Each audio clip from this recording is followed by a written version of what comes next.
тази магистърска програма софтуерно инженерство е, може би, бижуто на нашия университет, защото в годините тя непрекъснато се развива и има най-доброто, което от технологиите събира на едно место и създава в крайна сметка продукта софтуерен инженер.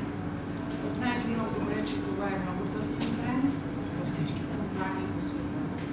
Така че с дисциплините, които ние водим, ще се опитаме да изградиме този ваш профил софтуерен инженер. От моя аспект, компютърните мрежи, естествено, във времето, в което живеем, даже идвайки в момента с един мой дипломант и говорейки с Ники за бъдещата магистърска теза, стана дума това, което той работи в една голяма компания в Варна, че на първо място, независимо каква е институцията, тя трябва да се грижи за своята сигурност. И за това ние ще наблегнем най-вече и в двете дисциплини, за които стана дума, на различните аспекти на сигурността и защитата. Аз имам в момента магистърска програма, която е приложна психология и с тях говори за биохакерство. С вас няма да говорим точно за тези аспекти, но ще се опитаме да дадем реални примери и в резултат на това вие да завършите дисциплината с проект за изграждане на мрежа и защита на мрежа в една компания.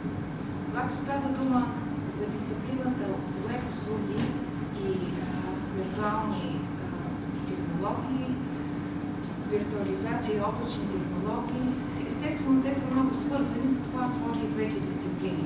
Всички облачни услуги в момента са много, бих казала, използвани от организациите, но основният акцент отново стои навсякъде аспектите на защитата. Било то в персонален план, като потребители, било то в корпоративен контекст, когато става дума за защита на една организация.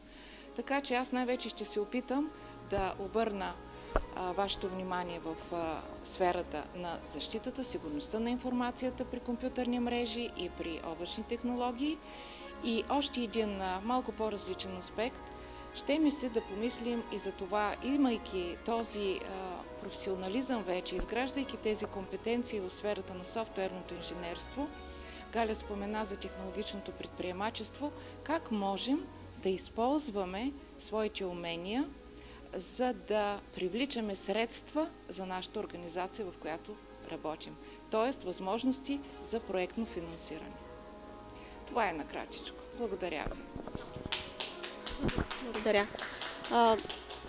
Така, колеги, една от, как да кажа, особените цели днеска беше това да видите колегите на живо, защото имаше затруднения с това да изберете избираеми факултативни дисциплини, така че бих искала да ви ги представя и като личности, и като експерти в областите, в които те преподават. Затова специално сме поканили всички. Мисля така и така започнах да дам думата на останалите и ще помоля доцент Васил Донев да каже няколко думи за тази дисциплина, която в тези две магистърски програми, това е дисциплината по интегриране на данни, която той вече води няколко пъти в магистърската програма по киберсигурност, така че може да каже две думи за нея и да го видите. Той е всъщност, нали, да го представя още и в професионалния му план, не само като част от нашата колегия.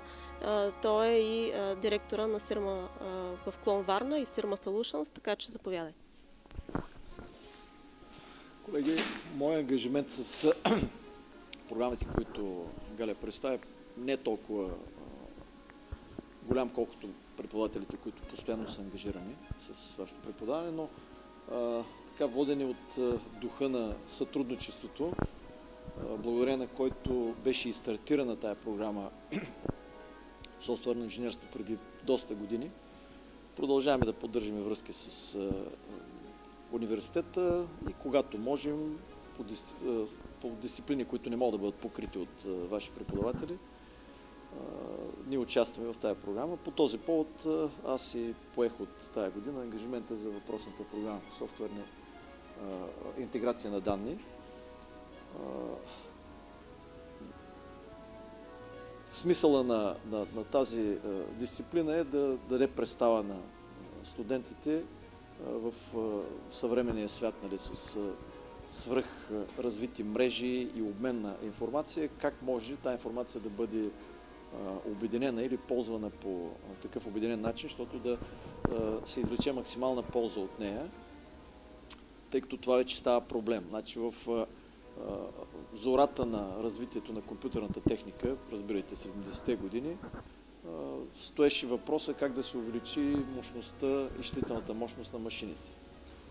Този въпрос вече не стои, тъй като един смартфон вече има мощността на прилична машина от 70-те години.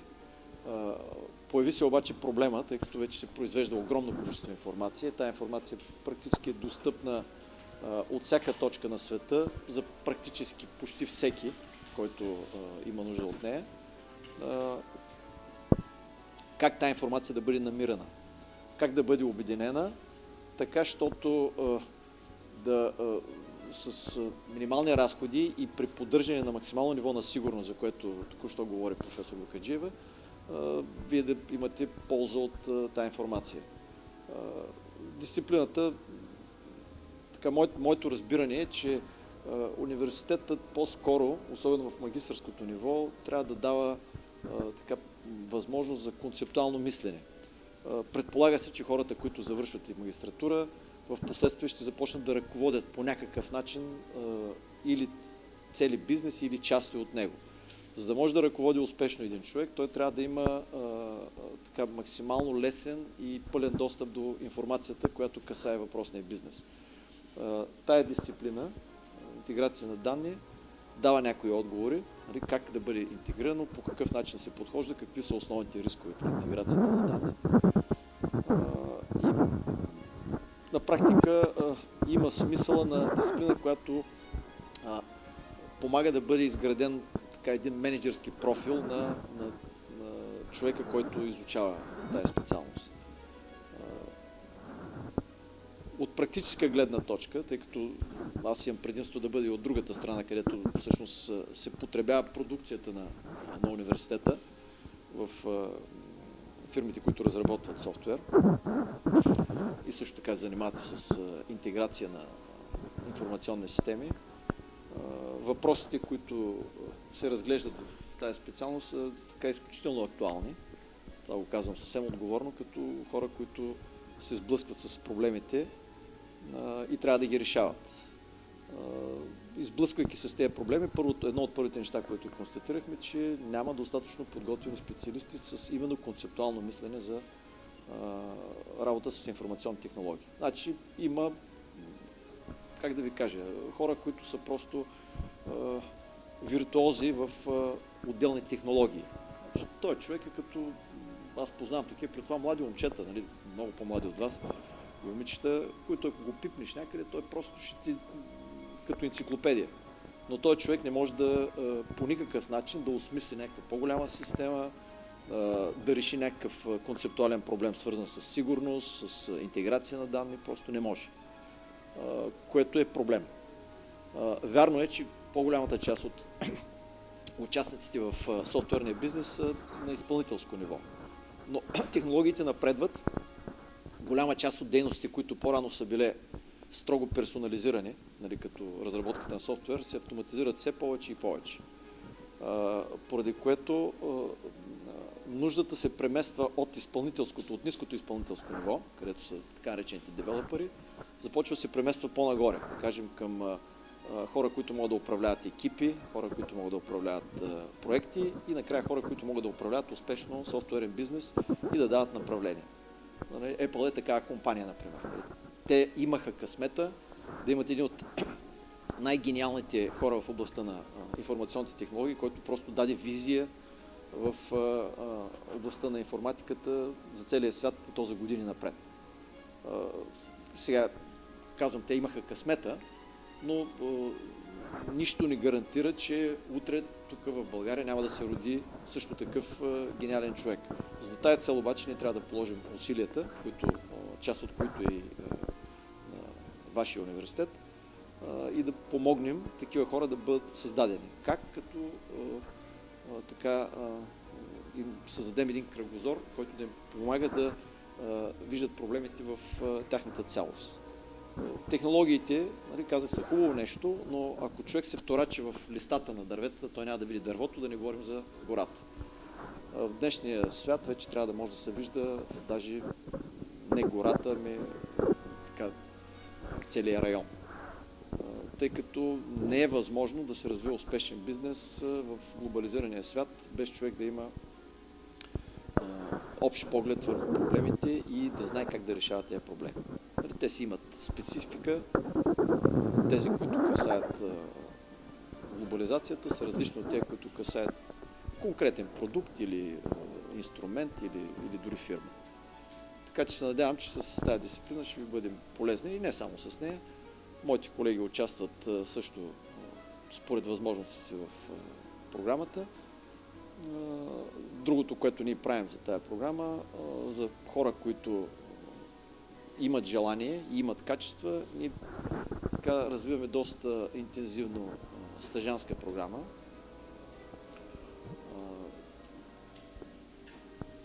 Която допълва тези познания. Вече там е строго специфично.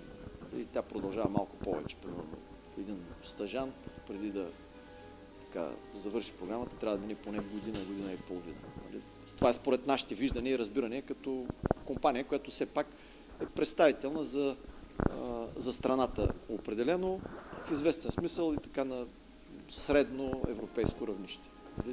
Нямаме претенции още да сме представителни така като глобална световна компания, но това, което се случва при нас е типично за повечето компании. Считаме, че както с участието си в тази програма, така и с конкретните усилия, които полагаме за предоставяне на практически познания на хората чрез стажовете, ще допринесем по някакъв начин и за нашия си просперитет, и за вашия вече в личен план. Така че добре дошли в програмата. Благодаря ти. Така, още двама колеги ще помоля да представят себе си и това какво ще правят в тази магистърска програма в началото, а останалите ще оставим за накрая. Искам да поканя професор Лютов, който в тази програма има избираема дисциплина, която е свързана с проектиране и изграждане на информационни системи. И освен това, на тази магистърска програма, която в момента стартираме днес, е научен ръководител. Колеги, добър ден. С някои от вас сме се виждали, преди записване сме говорили. Мисля, че сте избрали правилното място и правилното време да продължите вашето обучение при нас. Програмата, както виждате, включва редица дисциплини, които ще бъдат полезни в практиката. В частност, дисциплината, която аз водя, е проектиране и изграждане на информационни системи. Тук аспектът е малко по-комплексен и това, което каза и доцент Донев, не се гледат отделни конкретни приложения. Тук става въпрос за интеграция на неща, които сте учили в останалите дисциплини. На практика в тази дисциплина влизат познанията, които вие сте получили в почти всички задължителни дисциплини. Тук нещата ги разглеждаме в два аспекта. Първо, не само в чисто софтуерен аспект, но и в това как една софтуерна система трябва да се изгради и по отношение на изискванията, които хардуера налага или които разработената система налага към хардуера. Изключително важно е при внедряване във всяко предприятие, фирма и организация тези неща да се имат предвид. В тази връзка в рамките на програмата ще бъде обърнато внимание на два аспекта на този въпрос. От една страна, от страната на разработчика, от друга страна, от страната на потребителя.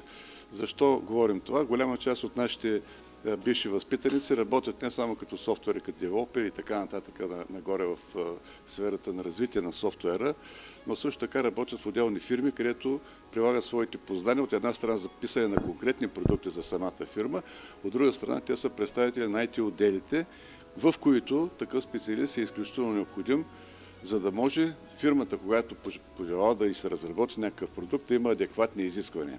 В тази връзка, в рамките на тази дисциплина, е изключително важно да разберем етапите на проектирането, етапите на съставянето на технически задания и особено връзката между потребителите, посредством чрез този т.е. чрез вас, ако отидете в такава фирма да работи, и разработчиците. Много често нишката се къса, разработчиците, т.е. софтуеристите, които пишат програми, са, както и доцент Донев каза, са велики хора, те пишат много хубави кодове, но в практиката се оказва, че това, което го напишат, не винаги е приложимо, удобно за работа с потребителите. Именно тук ще обърнем внимание на такива аспекти и ролята ви, ако работи в практиката, в такава фирма, какво трябва да искате от разработчиците и по какъв начин да контактувате с потребителите. На съвременния етап от разработка на такива информационни системи, говоря като система като цяло, не само на софтуерни системи, има два подхода. Едното, фирмата да работи директно с потребителите на ниско ниво, второто е да работи посредством такъв специалист като вас. Все повече се налага този подход. И в фирмите, във всички случаи има такъв човек, който не само, че поддържа софтуера в даденото предприятие или там всички изчислителни ресурси, но и при съставяне на такива задания той участва активно. Значи, ваша ще бъде ролята да може да извършвате анализи на това, което предлага пазара като готови продукти, да анализирате дали е добре да се вземе готов продукт, който да бъде адаптиран за вашето предприятие или фирма, от гледна точка на потребителя говоря, или пък да се възложи някакъв нов продукт. При разработка на нови продукти от страна на, когато не става въпрос за писане, това, което каза и доцент Донев, чистите програмисти са нещо хубаво, те трябва да познават много добре дадена технология, технологията, с която работи дадената фирма или организация и да я прилагат при реализиране на такъв проект. Тук говоря малко по-високо ниво. Вие трябва много добре да познавате това, което вашия продукт ще представлява, да удовлетворява изискванията на потребителя и да налага изисквания по отношение на хардуера. Съвременните програмни продукти изискват определени ресурси и независимо, че компютрите, които в момента са налични на пазара, обзето в по-голямата си степен удовлетворяват тия изисквания. Във всички случаи тук става въпрос и ще черпим информация от това, което говорихме за изграждане на локални мрежи, връзка с облака и така нататък. Т.е. технологията на разработка на вашия продукт и начина на връзка между отделните потребители трябва да бъде предмет на ваше решение и развитие. Това, което казах, че тези програмисти, които са добри програмисти, те пишат хубави кодове, но пак казвам, в рамките на тази дисциплина трябва и ще обърнем внимание какво трябва да знае човек, който не е чист програмист, който да може да пише само кодове, а мисля, че вие сте записали една магистратура, която ви дава много добри възможности за нарастване на първо вашите познания от една страна, от друга страна реализирането в по-високи нива в една, да кажем, софтуерна компания. Не само програмисти, които са девелопери, както каза доцент Донев, но и да станете ръководители на екипи и прочее. Тук също така се обръща и внимание за връзка с психологическите аспекти, които са при внедряването на програмните продукти, на внедряването на такава изчислителна система, информационна система. Основен минус не, но има много големи проблеми, когато напишете хубава програма и психологическите аспекти особености на потребителите да не гарантират нормалното внедряване, почват всякакви проблеми, някои от които са чисто субективен характер. Затова е изключително важно и се обръща внимание на обучението на вашите тези бъдещи потребители за работа с вашата система. Това по какъв начин вие трябва да влезете с вашата разработена хубава система, да се надявам, в практиката и да я реализирате по най-добрия начин. Така че това са аспектите, те са изключително полезни, не става въпрос само за разработка на софтуер, но от гледна точка на интеграцията и връзката с потребителите, когато става въпрос за цялостна информационна система, а не само за софтуерна система. Да, това е с няколко дъбички. Сега, понеже на мен тук ме направиха идеалния преход между предната дисциплина и тази, която е свързана с комуникативните умения и социалните комуникации, ще поканя Ивайло Цанов, който е доктор по психология, който ще представи две неща от факултативните дисциплини. Едната е дисциплината комуникативни умения, тренинг, който той вече планирахме какво е полезно за този бизнес да води. И второто е, сигурна съм, че може да представи дисциплината социални комуникации, която е с титуляр професор Герчева, ректор на нашия университет. Благодаря. Колеги, аз ще бъда кратък. Ясно е, че двете дисциплини са свързани. Всъщност социалните комуникации са по-теоретичен аспект на това, което са комуникативните умения. Независимо колко добра идея имаме И колко добър специалист сме. Ако ние не можем да се впишем в една социална среда, ние всъщност не допринасяме с нищо нито за себе си, нито за организацията си. Сещам се за редица примери, като как е изобретен първият TFT панел, който е бил. LSD по-точно. Той е изобретен в 20-те години на 20 век. Изобретява го човека. Още преди да има телевизор, който е кинескопния. Отива при предприемач, казва, ето аз съм направил нещо, но не успява да го представи както трябва. И тази технология отнема много време, докато бива преоткрита. И по този начин ние може да не правим нещо революционно, но ако успеем да се доближим до хората, да им покажем, че това нещо им трябва и би им харесало на тях, независимо колко сложно е в последствие те да започнат да го използват, те ще го харесват. А веднъж хората имат ли положително становище към вас и това, което правите, те вече ще бъдат по-малко критични към вас. Това е един аспект, който ще засегнем. Другият аспект е как всъщност ние да допренесем най-много за себе си и организацията, в която сме. Защото независимо колко добри специалисти сме. Като пример мога да дам Майкъл Джордан. Майкъл Джордан всички го знаем в момента и казвам, че това е един от най-великите баскетболисти. Обаче, ако погледнете статистиката в мачовете, в които той има най-много отбелязани точки, отборът му винаги е губел. Защото той играе за себе си. Той гради своето реноме за сметка на реномето на отбора си. Проблемът е кога вашият ръководител ще сметне, че да, вие сте добър специалист, но щом не можете да се интегрирате в този екип, по-добре да потърсим някой, който може да няма в момента всички тези знания и опит, но да се интегрира по-добре. Това всъщност ще правим по този тренинг за комуникационни умения. Как да можем да комуникираме с нашите ръководители, с нашите партньори, с нашите клиенти и с нашите колеги. Друг пример, който ще ви дам. Това, което е статистика и в България. 50% от браковете свършват, се разтрогват до 10 години след като са започнали. Основният проблем е трудната комуникация между партньорите. Същото е навсякъде, не само в семейната среда, също и на работа.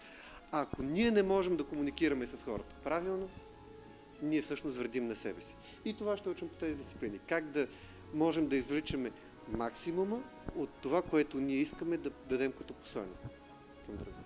Благодаря за вниманието. Значи разбрахме, тук е максимума от минимума. Добре. Добре. Уважаеми колеги, аз искам да сменя ритъма на нашия майсторски клас днес и да дам думата на Галин, който ще започне с представянето на софтуерния бизнес, както сме оговорили предварително и сме ви изпратили с различните фирмени организации, с различните роли и в подходящ момент ще даде дума и на колегите от другите фирми, които ще представят при тях как стоят нещата и ще коментират, така че заповядай. А накрая ще завършим с описание на останалите дисциплини. Супер, здравейте. Само да си пусна слайдовете.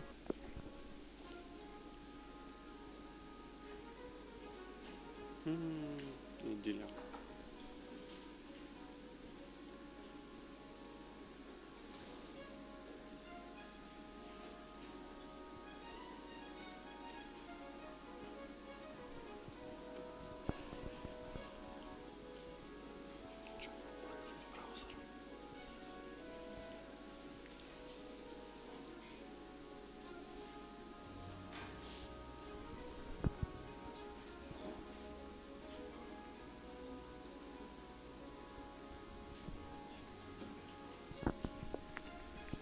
Така, аз ще водя днес и утре съответно майсторския клас.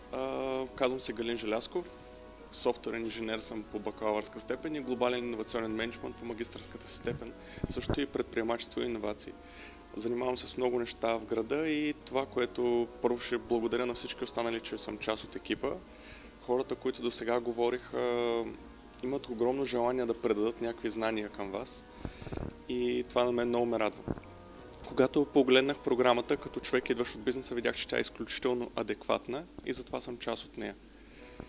Това, което ние от 158 се опитваме да направим от доста време, е наистина да направим адекватна програма за софтуерни инженери и всъщност тези снимки, които Галя представи малко по-рано, ако ги видяхте, ние бяхме една от фирмите. Уроците, които научихме от този мастърски клас са невероятни и сега ще ги споделя с вас. До някаква степен не действа мотивиращо, защо сте избрали правилната програма.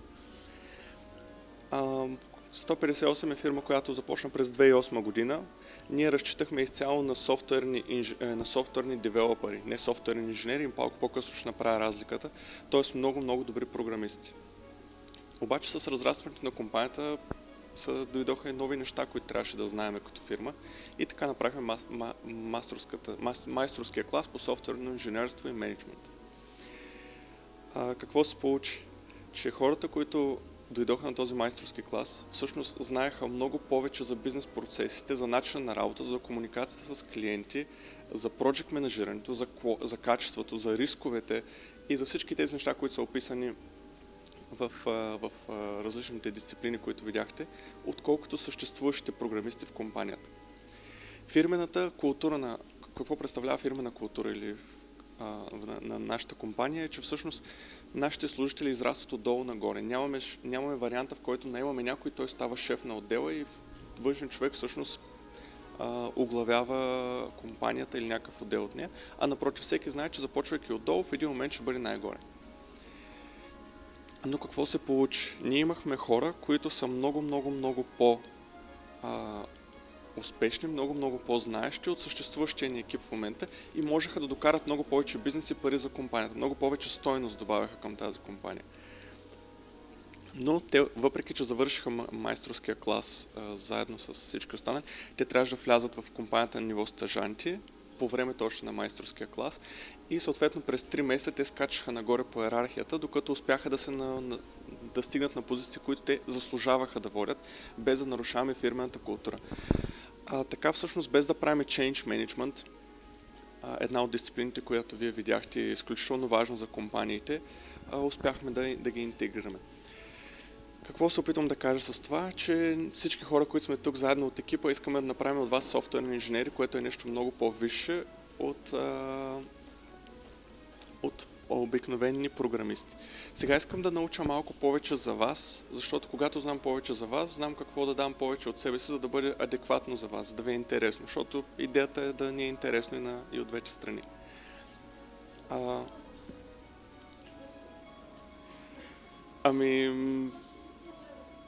Всъщност изморени ли сте? Аз искам тая лична връзка малко с хората. Отказвам, съжалявам на 2 пъти, но отказвам. Не се чувам добре. Както виждате, ние сме горе-долу на едни години, така че предполагате къде съм бил снощи. Може би заради това. Може и да сме се видяли. Така, колко от вас са бакалаври всъщност? Или сега ще започват бакалаври? Добре. Вие всички сте бакалаври и сега ще ставате магистър. Добре, понеже чух, че ще има... Какво сте завършили преди това? Кажете с 2 думи нещо за себе си. Извинявай, ти си дама и нали най-финот само, просто... Това трябва ли да го заснемаме? Аз съм завършила електроника в Техническия университет. Тази година завърших и реших да продължа с програмиране, с софтуерно инженерство, защото искам накрая да свържа това, което съм учила в бакалавъра и това, което съм учила в магистъра, тъй като все пак и електрониката ме влече, но и програмирането ме влече. И затова избрах софтуерното инженерство.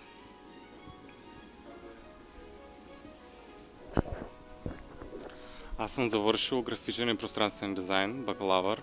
В момента се надявам да стана и гейм дизайнер. В съседна магистърска специалност съм, но намирам много общо между софтуерните инженери и себе си, тъй като аз ще съм по-тесен специалист. Също като колежката се опитам да свържа бакалавър с магистър. Аз съм завършил бакалавър статистика и иконометрия и магистър прогнозиране на финансовите пазари. И реших да завърша и магистър софтуерно инженерство.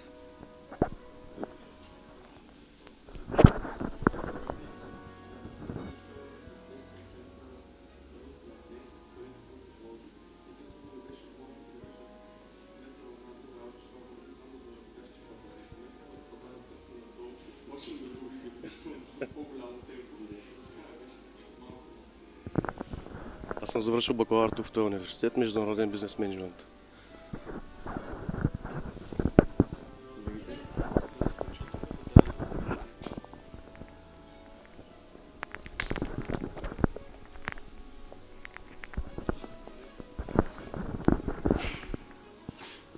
Аз все още уча тук трети курс съм, но колкото по-отрано, толкова по-добре.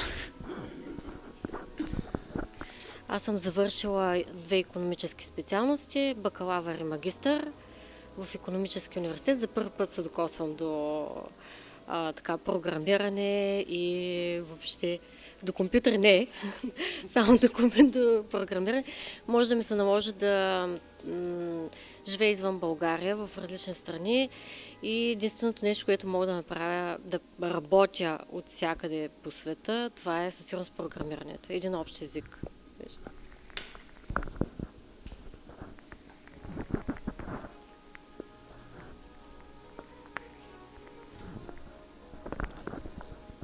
Завършил съм бакалавърска степен в Винса по маркетинг. Имам и една магистратура по мениджмънт там. Завършил съм и то се води някакъв свободен факултет при тях. Учил съм информатика при тях. В общи линии това е образованието.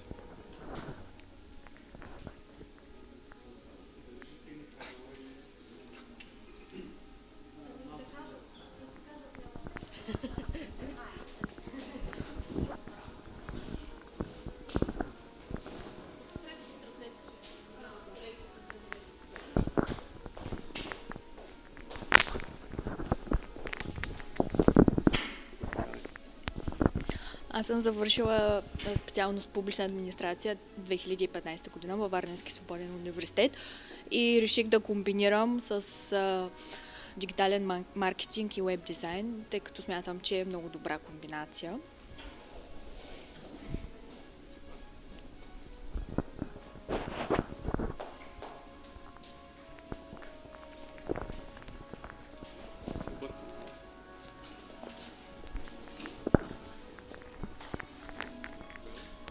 Здравейте, аз съм завършила във Варненски свободен университет 2 специалности. Едната е международни икономически отношения, а другата е психология. И в момента записах магистратура дигитален маркетинг и веб дизайн и мечтая да се занимавам с веб и графичен дизайн. Аз съм завършила в Германия бакалавър по икономика и финанси и магистър по менеджмент. И работя в фирма, която изработва софтуер, затова реших, че ще ми е полезно да имаме такава специалност да завърши. Добре. Първо искам да кажа, че много се радвам да имаме толкова различни хора, защото докато вие говорихте, за мен беше важно да опозная какъв е вашия бекграунд, за да мога, когато говоря за различните роли и за различните възможности, да казвам нещо, което за всеки един от вас да има смисъл. И това, което виждам е, че всеки един от вас е избрал правилното място, защото може да се специализира в определена сфера от софтуерното инженерство. Но за това ще говорим малко по-късно. Сега ще поговорим малко за какво са всъщност софтуерните компании и какво не са. Изключително често ми се случва да се запознавам с хора, които са били подведени от обяви за работа в Jobs.bg, където казват, вие ще работите в софтуерна компания и така нататък, а всъщност свършват в кол-център. И затова е хубаво да знаят каква е разликата. Значи, софтуерните компании не са кол-центрове, т.е. там не се налага да говорите по телефона и да записвате нещо на компютър. Това е нещо различно. Софтуерните компании не са и бизнес процесинг, аутсорсинг компании. Нещо много важно, което също научихме от предишната магистърска програма и от това, че бяхме взели стажанти от свободния в нашия новооткрит офис в Лондон. Аз не ви казах за 158 какво се занимава точно като компания, ама накратко е софтуерна компания от 2008 година, занимава се изцяло с разработването на иновации за предимно стартиращи компании, т.е. наистина много cutting edge innovation. Мобилни технологии, почти всяка вид технологии, но доста мобилни и доста свързани неща. Това ще го казвам, за да си помогна по-нататък. Че като компанията има 5 офиса около света, около 50 програмиста във Варна, изцяло българска, аз съм основателя, заедно с моя партньор и го правим, защото се харесваме това, което правим. Като цяло пък те нещата вървят от там нататък. Сега, бизнес процесинг, аутсорсинг. Като взехме стажанти от Свободния университет предния път, забелязахме, че те имаха изключително добри познания, обаче не бяха свикнали с английски език. а пък нашия офис беше в Лондон, трябваше да говорим с клиенти там и те искат да чуят правилната терминология. Когато човек вижда, че ти познаваш терминологията, почва да те уважава като професионалист. Съответно, затова обещах на Галя, че няма да говорим днеска на английски и да се водим на английски, но тя е говорила с вас и по принцип вие сте за идеята, нали така? Добре. На мен ми е по-лесно да го кажа на английски, защото работим само с чужденци. Аз съм живял само в чужбина, учил съм там и всъщност всичко, което знам е оттам.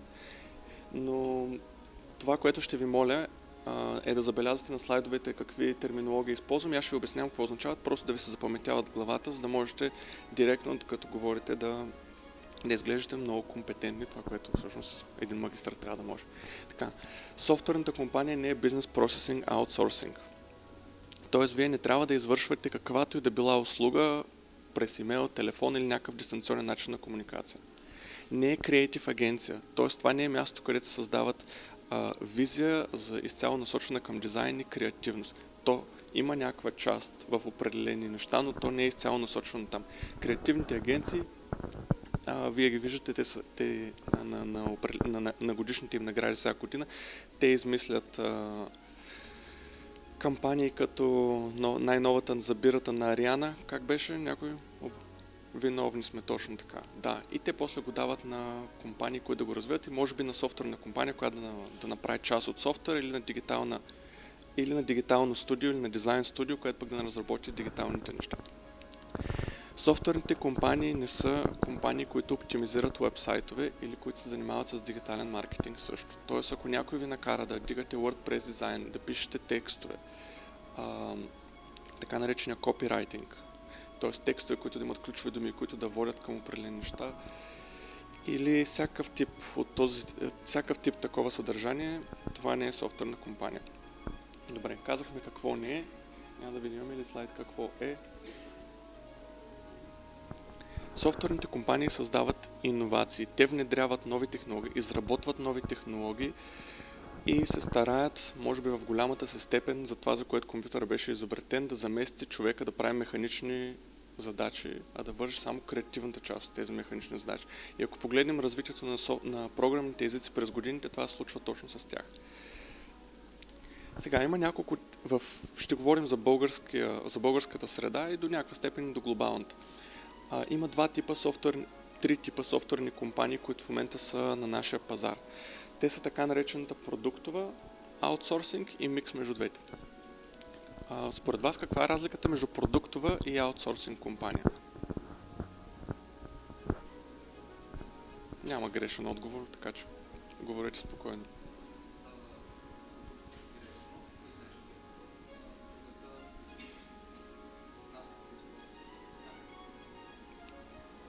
Да, едната създава продукт за себе си, после се опитва да го продава, а другата, каквото и дадат, прави продукт за други хора или части от продукти. Горе-долу и двете правят продукт, само че не за себе си. Когато правиш продукт за себе си, като компания си, продуктова компания, съответно ти трябва да имаш развойната дейност, да си направиш продукта, но трябва да направиш всичко прилежащо към него. Дигиталния маркетинг, SEO, начинът по който ще изглежда юзабилитето, вебинари, promotional materials, ивенти, каквото се сетите, всичко останало, което върви към нея и всъщност тук имах такива хубави записки. И всъщност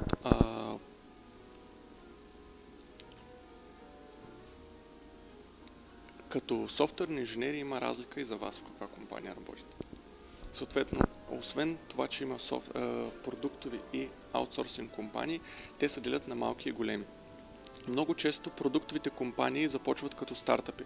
Дайте сега ще разработим едно приложение, което ще решава някакъв проблем. И започва правят го двама-трима добри програмисти, в последствие се досещат, че имат нужда от някой от маркетинг, който всъщност да помогне това нещо да достигне до повечето хора. Компанията, дай Боже, се разраства, успешна и екипа става все по-голям и по-голям.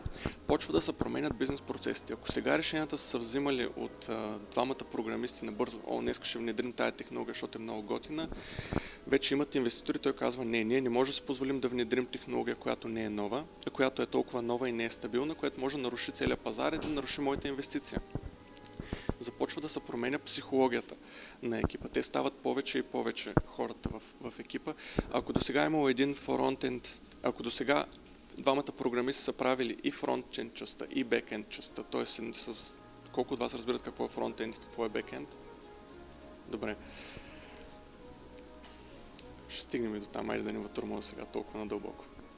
Ако единият програмист е носил няколко шапки и е програмирал няколко различни технологии, фронтенд, бекенд, няколко различни технологии в тези две части, те малко по малко почва да се разграничава. Нема с един човек, който се занимава само с това, един човек, който е само с другата технология. Колкото повече компанията нараства, стават двама души, които се занимават с фронтенд, или трима, 5, които се занимават с бекенд. И съответно те почват да се разпределят задачи. Това налага нови позиции в компанията. Вече се налага от менажиране. Тогава се въвеждат project manager. Това са хората, които съответно почват да разпределят задачите. Ти ще вземеш тези 2 задачи от фронтенда, ти ще вземеш тези 5 задачи от фронтенда. И съответно ще корелирате в някакъв момент. Един на друг трябва да работите заедно.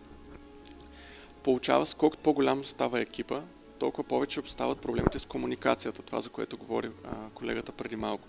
Тогава трябва да може да комуникирате с различни екипи. Всички ние сме различни. Някои от нас са доста сприхави, други са много добри за работа в екип, всеки харесва. Някои от нас обичат да довършват нещата до край и те да придобиват завършеност, други обичат да свършат нещо, колкото да мине само номер. Ние сме хора и това са абсолютно нормални неща от нас. И работа на един добър менеджер на компания или на project менеджер и вие като бъдещи софтуерни инженери, като част от тях е project менеджер, е да видите добрите и силните черти във всеки един от тези хора и съответно да ги поставите на правилното място.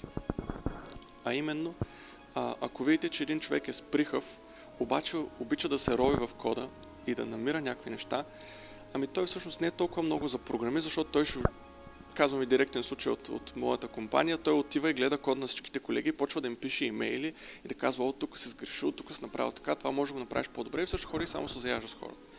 И ви е ясно, че останалите колеги не го харесват това нещо. Той не го прави, защото има желание да се заяжда с останалите колеги, а защото той обича да гледа такива проблеми в кода. Такъв човек намира място също в нашата организация, но на друга роля. Quality Assurance. Това са хората, които обичат да следят за качеството на кода. Затова да влезеш в най-дълбоко. Тук е момента сега, докато говоря за тези различни неща. Знам, че има двама колеги от софтуерната индустрия. С единия се познаваме, с другия все още не лично. Чувствайте се свободни да ме прекъсвате и да правим дискусия за нещата, които казвам. Сега, връщаме се обратно, ние като софтуерни инженери, работещи в продуктова компания, било то малка или голяма, какви са плюсовете и минусите за нас като софтуерни инженери да работим в тази компания? Плюсовете в продуктовата компания е, че работим върху само една технология, само върху един продукт. Тоест много често компанията има продуктова гама от 1-2 неща, ние като специалисти сме много специализирани в тези 1-2 неща. Повечето от новите ни изисквания, повечето от нещата, които трябва да правим, са нови фичъри. Да добавяме към това, което приложението или софтуера, който пишеме, прави. За да може един продукт да е конкурентен на пазара, той трябва да е една стъпка напред пред другите. Съответно, всички гледат какво правят останалите и добавят нови и нови фичъри. Дайте ми пример с продукт, за който искате да говорим. Някое приложение, което ви е познато.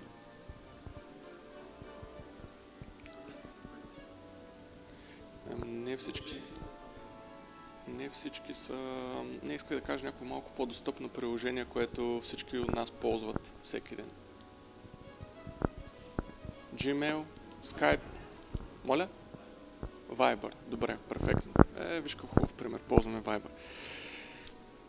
Започваме с Viber. Тоест Viber беше на малко приложение. Идеята беше само за съобщение едно след друго, но се появиха WhatsApp. То всъщност имаше хиляди други месенджери преди това и след това. Но забелязвате, че на всеки няколко месеца добавя нещо ново. Добавиха се стикъри. Добавиха се Добави се възможност съответно да се добави видеовръзка, добавиха се конферентни чатове, добавиха се групови публик чатове. И това са нови и нови фичъри. Софтуерните инженери, които работят в Viber, всъщност работят винаги само върху Viber. Те се унифицират своята работа с продукта на компанията. Докато софтуерните инженери, които работят в аутсорсинг, компаниите се идентифицират с технологиите, върху които те работят. Тоест, ако попитате един човек в софтуерна компания върху какво работи, той ще ви каже, аз програмирам на Ruby или на някаква си технология. Докато попитате някой, който работи в Viber, той ще каже, аз работя в Viber.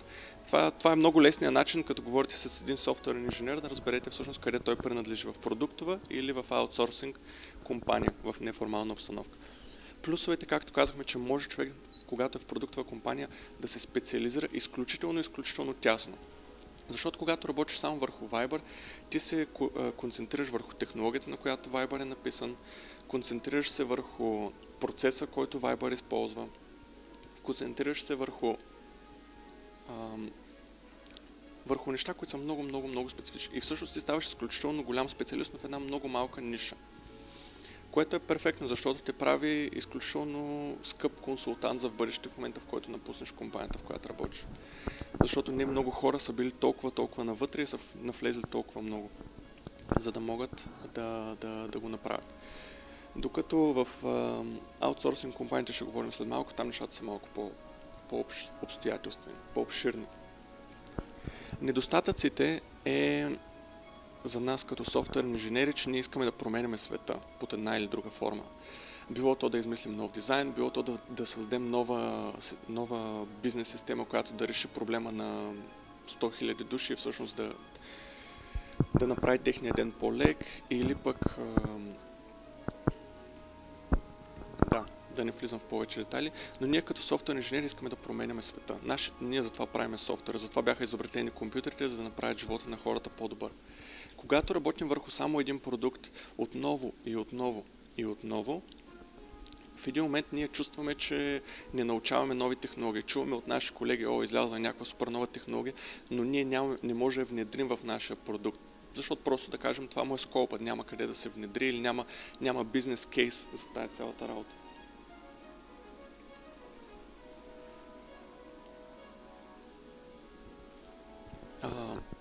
И всъщност в един момент малко се поизхабяваме. Чувстваме се, че тази наша мисия да променяме света не се случва.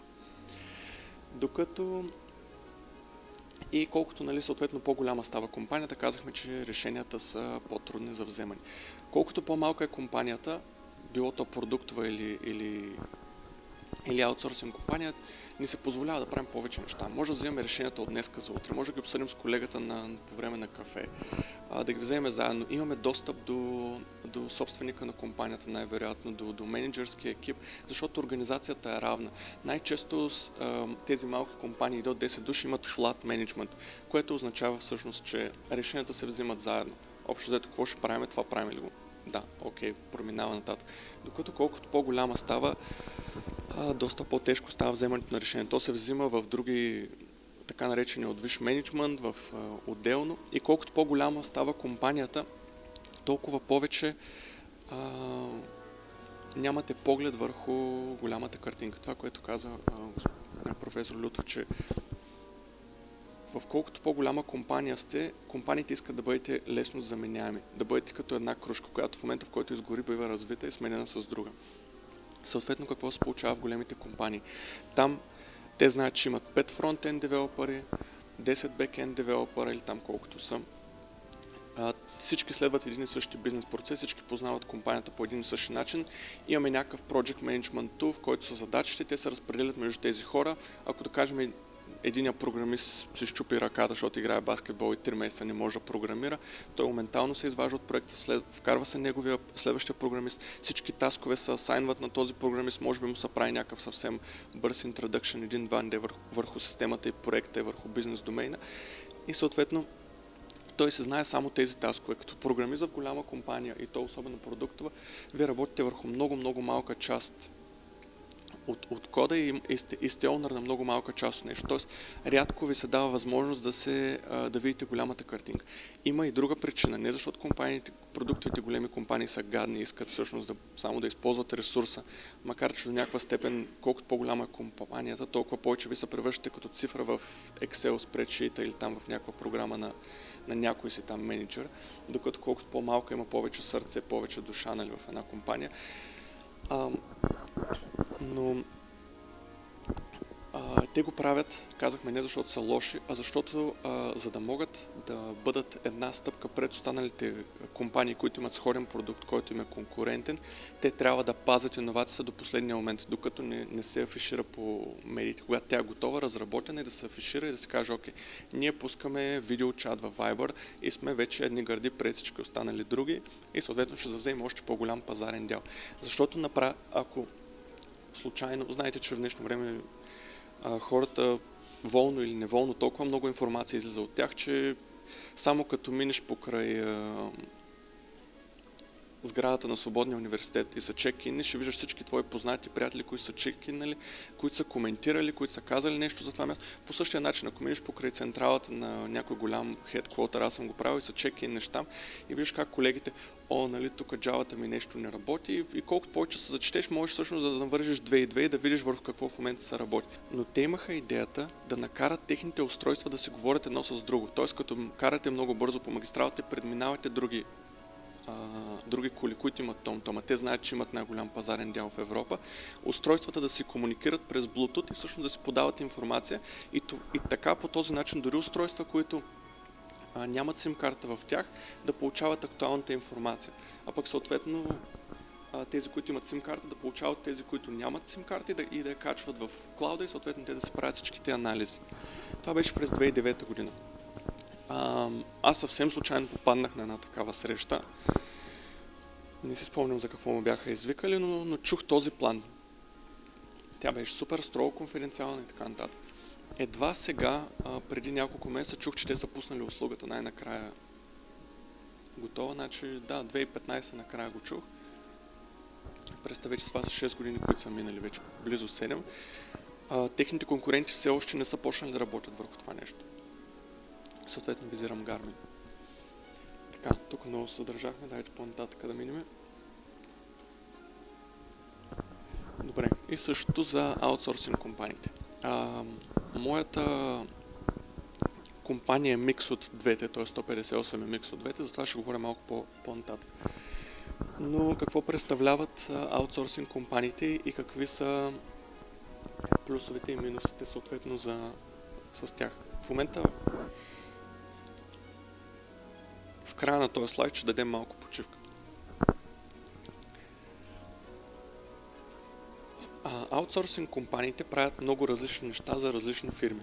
Както казахме, други големи компании дават част от работата си или разработването на цял продукт или част от софтуер на няколко или на една компания. Плюса на работата в такава компания, било то малка или голяма като размер, е, че ние имаме чувство, че променяме света. А защо? Защото на всеки 6 месеца всеки човек влиза в нов проект. Тоест не работим само върху Viber и нови фичъри на Viber, ами един ден работиме върху софтуер, който е за управление на болници. В другия ден работим върху софтуер, който всъщност събира информация от сензори в различни сгради, качва го в клауда и ти правиш data mining, т.е. анализираш тая цялата голяма информация и търсиш патърни, модели, шаблони за това да откриеш проблема, защо тази сграда консумира толкова много от определен електричество, газ, вода, каквото там се сети по най-различен начин. И всъщност това е супер интересно за програмистите, защото ти трябва да научиш проблема. Различните бизнес сфери в софтуерното инженерство наричат бизнес домейн, което ви казах по-рано за терминологията да го познавате. Тоест веднъж разбираш бизнес домейна на medical и health индустрията, после разбираш бизнес домейна на някакъв тип смарт устройства, на хардуерни устройства. Много често сменяш и самата технология. Докато, както казахме, ако работим в продуктова компания, където имаме една основна технология, да кажем, се пише на Java и може тук да се добави нещо ново, в аутсорсинг компаниите самия пазар изисква нови и нови технологии. Колкото по-малка е компанията, толкова повече тя няма възможност да подбира съответно технологията, на която работи. Защото тя трябва да вземе всеки един възможен проект, за да може да съществува и за да може да си набира портфолио. Самата компания го иска сама по себе си, защото колкото е по-малка компанията, тя иска да се докаже, че иска да стане голяма и съответно иска да вземе проект, който е в тази технология, и в друга, и в трета, и в четвърта и да покаже, ето, ние можем много. Това до някаква степен се случва благодарение на софтуерните инженери и програмистите, които износват на гърба си тежестта на това да познаваш толкова много технологии. Ако сте... Казвам ви всички тези неща, защото вие намирате някъде себе си в тези. Ако вие сте човек, който обича да се концентрира в едно нещо в живота си, да работи само по него, чувствате, че сте хора, които може да се пенсионирате в компанията, в която сте започнали, нали, като малко преувеличавам в това, може би за вас е по-добре да работите в продуктова компания и да разработвате и да надграждате върху един такъв продукт. Ако обаче сте хора, на които всичко много бързо ви омръзва, примерно аз съм лично такъв човек, на всеки 3-6 месеца на мен всичко, което правя, ми омръзва, тогава е по-добре да работите в малка и аутсорсинг компания, която ще ви кара постоянно да учите нещо ново, постоянно да правите нещо ново и това да ви кара да бъдете всъщност мотивирани и заинтересувани от това, което се случва. Така че, познавайки себе си, вие може да изберете правилното място за работа. Правилното място за работа не се избира от финансовото възнаграждение изцяло, а върху това да правите това, което на вас ви харесва и в това, което вие ще се чувствате най-добре. Това малко като HR семинар стана, ама е важно за човек да намира щастието от това, което прави, според мен. Това е, нали, основен мотиватор. Така, казахме за различните проекти, казахме за големи и малки софтуерни компании. Сега микс от двете.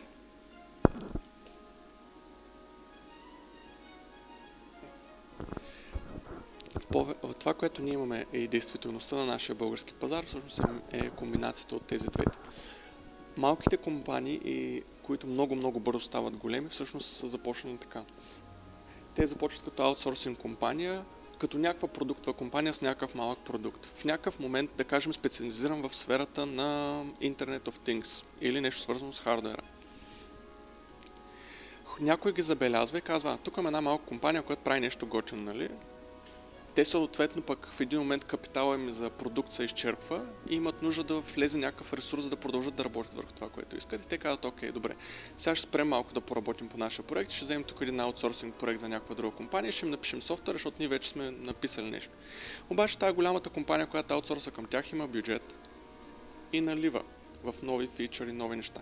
По този начин малката продуктова компания всъщност почва да билва ноу-хау, почва да събира код, който, нали, е на някаква друга компания, но добавя си нови програмисти в екипа, които, нали, съответно да обслужват този проект и тя почва да се разраства.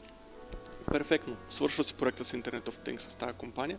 Тя събира едно прекрасно към своето портфолио на някакъв малък продукт, който по-скоро е бил някакъв Minimal Viable Product или MVP. Тя вече също почва да показва, че има един готов, хубав, завършен проект в Internet of Things. Ако, разбира се, договорените и взаимоотношения и позволяват да казват, че го е направил. Защото във Варна има супер компании, които правят невероятен софтуер за изключително големи неща, включително и нашата, обаче нямаме право да казваме, че сме го правили. Ако някой ден станете бизнес аналист или project manager или въобще имате нещо свързано с client relations и имате право да договаряте цените, цената е по 4, когато нямате право да казвате, че сте го правили. Съответно. Така. Добре, говорим за микса от компании. Перфектно. Тая малка продуктова компания всъщност вече стана микс от двете, защото малко взе да аутсорс. Направи едно портфолио в Internet of Things. Обаче сега да кажем, нали, тия хора са препоръчали на друга компания и там вече трябва да направим мобилно приложение. Нали, нещо съвсем, нали, различно сега от тия хардуерните неща. Обаче технологиите са горе-долу същите, малката софтуерна компания от 4 супер добри програмиста и те съответно си знаят технологията и казват ми, ще го вземе и този проект, защото това ще им даде пък сега малко свободни пари, после да доразвием още малко интересни фичъри в нашия продукт. И почват и направят това приложение, което да кажем, примерно за събиране на loyalty поинтове, като ходите на различни кафенета и съответно някакви ревюта и така нататък. Перфектно. Нещо съвсем различно от Internet of Things, обаче казахме малките компании, проектите са много различни, с различни технологии, в различни бизнес домейни. Абсолютно действителен сценарий. И вече в малката софтуерна компания, малката продуктова компания или вече микс от двете, вече има втори проект в портфолиото си, който е свързан с мобилни технологии и в Loyalty App, нещо съвсем маркетинг ориентирано. Забелязва ги някоя дигитална маркетингова агенция, казва, вие сте направили този невероятен ап, ние искаме да го направим специално за кампанията на Джони Уокър или не, защото навършвате или си колко си години. И те казват, добре, обаче ние тук имаме едно Internet of Things. Искате ли да го внедрим по някакъв начин, вашите промоутърки, като ходят с таблетите, да правят промоция към това, освен нашето приложение, което ние ще направим за вас. Затова да добавите малко хардуер и примерно да кажем да събирате информация от телефоните, да направите някаква игра, ако искате с всички телефони в дискотеката, т.е. ако всеки ги вдигне във въздуха и те да показват един цвят и това да бъде като мозайка, което да изкарва логото на Джони Уокър в цялата тълпа. И всъщност те казват, това е невероятно, това е гениално, нали? Перфектно. Правим го. И всъщност така, малко по малко, това е начина, който много от варненските и поне софтуерните компании, с които аз говоря с другите собственици, и като се събираме и в Пловдив, и в София, са започнали и са направили своето портфолио от неща. Много интересно, но доста тежко, защото постоянно нови технологии, постоянно нови неща. Тук софтуерните инженери в аутсорсинг компаниите рядко могат да специализират в един проект и да надълбаят толкова много надълбоко в него. Особено когато са малки. По-скоро те имат широк поглед върху много технологии, разбират от много бизнес неща. Доста често в последствие софтуерните инженери от тези компании започват да разработват свой собствен продукт паралелно на компанията, в който те вярват, в който им е харесал, в който им харесва да се занимават.